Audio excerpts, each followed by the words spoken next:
An extended family of 10, some of them small children, all killed, say their relatives, in an American airstrike.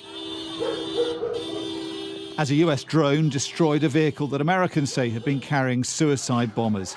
A tragedy that darkens and complicates the withdrawal from Afghanistan even further. Significant secondary explosions from the targeted vehicle indicated the presence of a substantial amount of explosive material.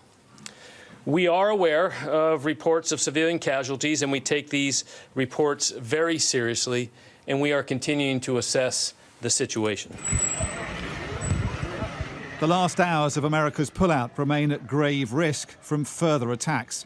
This was the launch vehicle for another attempt at hitting US forces at Kabul airport. Rockets unleashed from an improvised launch system. Some missing their target, others destroyed by anti-missile fire. As the last flights leave Kabul, a diplomatic scramble is underway to contain the fallout of the Taliban takeover.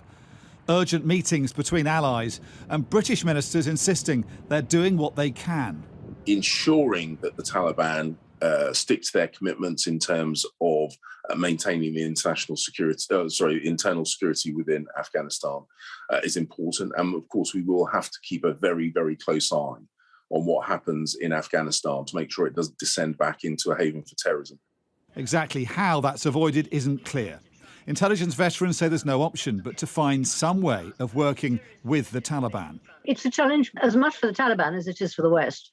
So that is where the shared interest is. If they want to remain in office, they want to remain in power, they want to be in effective government, they've got a very strong interest in finding some help.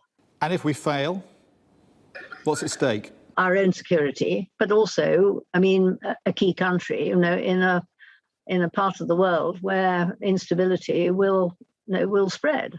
The Taliban has little experience of governing, risking a slide into further anarchy. Outside banks, ordinary Afghans were already queuing to get their money out. Food charity handouts are being mobbed by hungry crowds. They need money, they need the reserves to be unfrozen, they need development assistance, they need humanitarian assistance if they're going to prevent Afghanistan from sinking into even greater poverty and chaos. A day after the last of our troops returned home, finding a way of working with the enemy they fought for 2 decades is already a priority. Dominic Waghorn, Sky News.